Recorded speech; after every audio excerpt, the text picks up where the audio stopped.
सोचिए आप आराम से सो रहे हैं, कोई सायरन नहीं, कोई ब्रेकिंग न्यूज नहीं, कोई वार्निंग नहीं, लेकिन उसी वक्त समंदर के नीचे अंधेरे में सैकड़ों मीटर गहराई पर भारत की एक न्यूक्लियर पनडुब्बी बिना आवाज किए अपनी पोजीशन बदल रही है, जिसे ना कोई रडार पकड़ पाता है, ना कोई सैटेलाइट ट्रैक कर पाता है।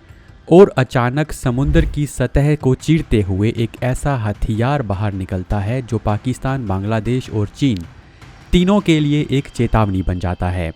ये कोई शो ऑफ नहीं था, यहाँ चीन, पाकिस्तान और बांग्लादेश तीनों को एक साथ बताया जा रहा था कि जो ज़्यादा बोल रहे हैं उन्हें अब चुप रहना चाहिए, क्योंकि इंडिया टुडे की एक रिपोर्ट के हिसाब से पाकिस्तान बहुत जल्द चीन में बनी एडवांस सबमरीन्स खरीदने जा रहा है, जो 2026 तक उसके बेड़े में शामिल हो सकती हैं।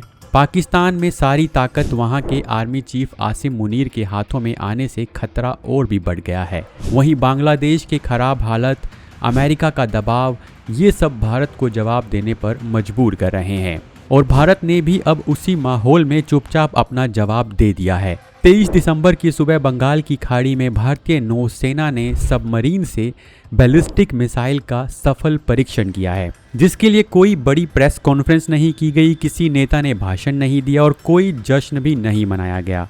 और यही बात इस टेस्ट को खतरनाक रूप से गंभीर भी बनाती है। टाइम्स ऑफ इंडिया की रिपोर्ट के हिसाब से ये लॉन्च विशाखापट्टनम के पास समुद्री क्षेत्र में किया गया और इसमें भारत की स्वदेशी न्यूक्लियर सबमरीन INS अरिघात की अहम भूमिका रही।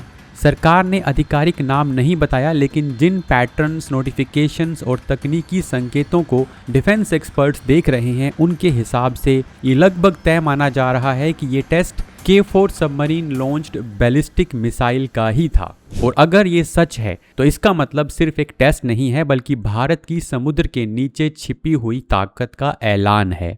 यहाँ पर हमें ये समझना होगा कि K4 कोई आम मिसाइल नहीं है जो जमीन से दागी जाए और दुश्मन पहले से तैयार बैठा हो। ये एक सबमरीन लॉन्च्ड बैलिस्टिक मिसाइल है, यानी पूरी तरह छिपी हुई न्यूक्लियर सबमरीन से दागी जाने वाली मिसाइल। ये मिसाइल पहले पानी की सतह को पार करती है और फिर इसका रॉकेट मोटर एक्टिव होता है। उसके बाद ये अपने टारगेट की तरफ बढ़ती है। अगर सरकार की माने तो इसकी रेंज 3500 किलोमीटर है, लेकिन विदेशी विश्लेषकों का मानना है कि इसकी असली रेंज इससे ज़्यादा हो सकती है।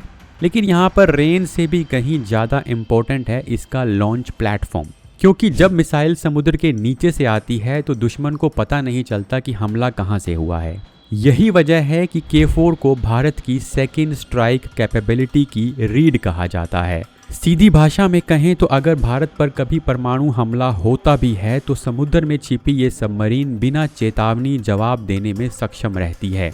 इस मिसाइल का टेस्ट जिस सबमरीन से किया गया है वो भी पाकिस्तान के लिए चेतावनी है, क्योंकि इसी के डर से वो चीन से नई सबमरीन खरीद रहा है। भारत की सबमरीन का नाम है INS अरिघात। INS अरिघात भारत की दूसरी स्वदेशी nuclear powered ballistic missile submarine है, जिसे 2024 में कमीशन किया गया था। ये कोई आम डीजल सबमरीन नहीं है, इसमें न्यूक्लियर रिएक्टर लगा है जो इसे महीनों तक पानी के नीचे रहने की ताकत देता है। रणनीतिक भाषा में ऐसी सबमरीन को SSBN कहा जाता है और यही किसी भी देश की न्यूक्लियर ट्रायड का सबसे सुरक्षित हिस्सा होती है। जमीन पर मिसाइल साइलो दिख जाते हैं, एयरबेस सैटेलाइट से ट्रैक हो जाते हैं, लेकिन समुद्र के नीचे छिपी SSBN दुश्मन के लिए बड़ा सिरदर्द होती है।